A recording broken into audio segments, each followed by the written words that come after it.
Hello everyone.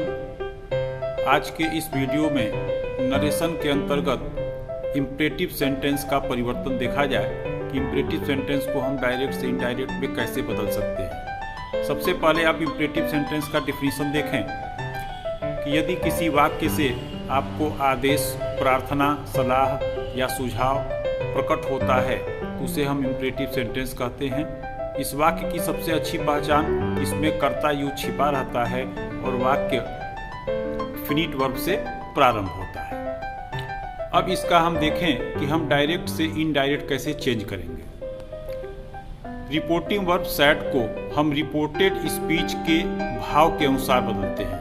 अगर आपको reported speech से ऐसा प्रतीत होता है कि वाक्य में आपको आदेश दिया गया है तो रिपोर्टिव वर्ब को ऑर्डर्ड में या कमांडेड में, अगर ऐसा लगता है कि प्रार्थना व्यक्त की गई है रिपोर्टेड स्पीच से तो रिपोर्टिव वर्ब को रिक्वेस्टेड से, और अगर आपको रिपोर्टेड स्पीच से ऐसा लगता है कि किसी को सलाह या सुझाव दिया गया है तो हम रिपोर्टिव वर्ब सैड को सजेस्टेड या एडवाइज्ड में बदल देते हैं। अब आइए इन तीनों वाक्यों का हम एक एग्जाम्पल देखते हैं।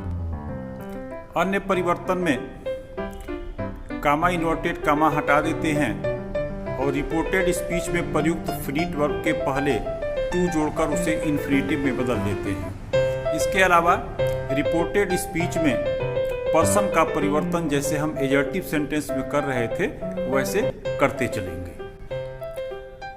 पहला example, the teacher said to me sit in your class. वाक्य का अर्थ अगर करेंगे रिपोर्टेड स्पीच का तो होगा कि अपनी कक्षा में बैठो, यानी अध्यापक आदेश दे रहा है तो हम रिपोर्टिंग वर्ब सेड को ऑर्डर्ड में चेंज करेंगे। तो देखिए इसका इनडायरेक्ट बनाया गया है, the teacher ordered me to sit in. अब यहाँ पर योर क्लास था, योर आपका सेकेंड पर्सन, रिपोर्टिव वर्ब के ऑब्जेक्ट के अनुसार मी के हिसाब से यहाँ पर माई क्लास हो गया। Second example, the saint said to me give me some bread. अर्थ होगा साधु ने मुझसे कहा कि मुझे कुछ रोटी दीजिए। यहाँ पर रिक्वेस्टेड का भाव है यानी प्रार्थना किया जा रहा है, तो the saint requested me to give him some bread. वहीं थर्ड एग्जाम्पल देखें, the doctor said to me walk daily in morning. Doctor ने मुझसे कहा कि रोजाना सुबह में टहलिए।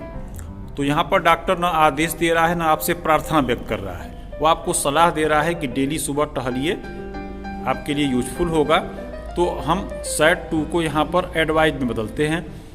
The doctor advised me, comma inverted comma हटा के हमने टू कर लिया, to walk daily in the morning. ये आपका रिपोर्टेड स्पीच का भाव निकाल करके हम जो रिपोर्टिव वर्ब को चेंज कर रहे थे उसका नियम हुआ। अब आगे हम और नियम इसका इम्परेटिव सेंटेंस का देखते हैं। कभी कभी ऐसा होता है कि रिपोर्टेड स्पीच में वोकेटिव केस के नाउन का प्रयोग होता है, अर्थात संबोधित करने वाली संज्ञा रिपोर्टेड स्पीच में लगी होती है।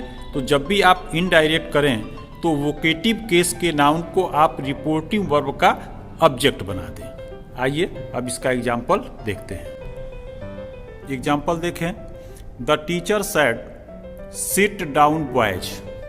देखिए यहाँ पर बॉयज को संबोधित करते हुए अध्यापक कह रहे कि लड़कों बैठ जाओ। तो बॉयज को हम रिपोर्टिंग वर्ब का ऑब्जेक्ट बनाते हैं, भाव निकालते हैं पहले।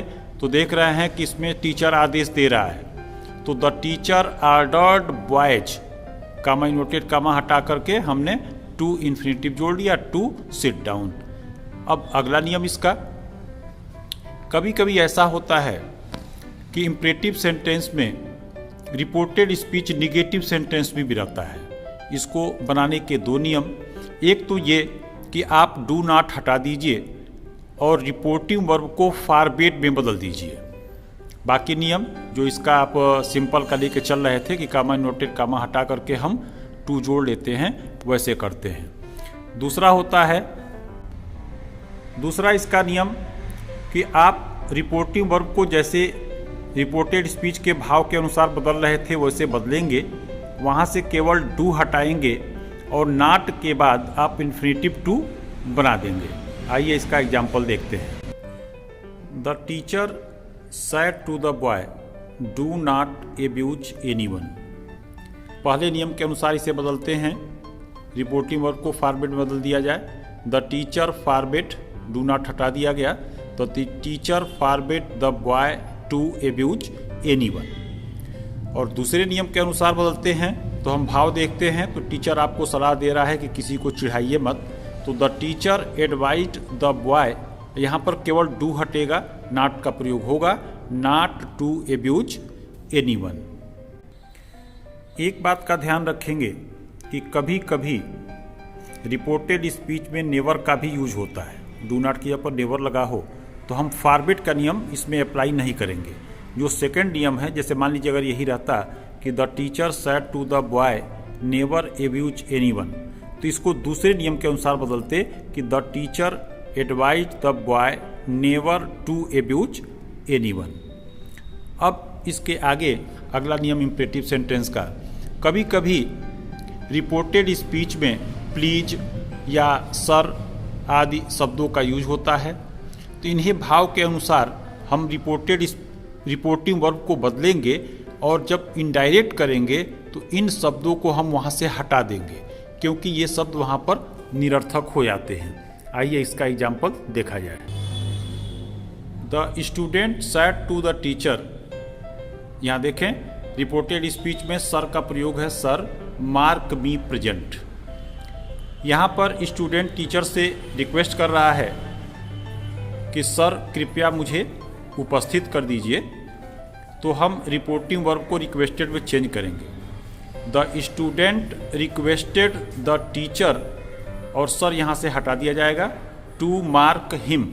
अब हिम के आगे हमने देखिए स्टूडेंट लिखा, क्योंकि रिपोर्टिंग वर्ब का सब्जेक्ट और ऑब्जेक्ट दोनों थर्ड पर्सन में है, इसलिए यहाँ पर हिम किसके लिए प्रयुक्त है, इसलिए हमने स्टूडेंट लिख दिया, स्टूडेंट प्रेजेंट। इस वीडियो में बस इतना ही। अगले वीडियो में हम इंपरेटिव सेंटेंस में आए हुए लेट को बदलने का नियम देखेंगे। अगर अब तक आपने चैनल को सब्सक्राइब नहीं किया है तो सब्सक्राइब कर दीजिए, ताकि आपको नोटिफिकेशन मिले और आप इस वीडियो से फ़ायदा ले सकें। Thank you.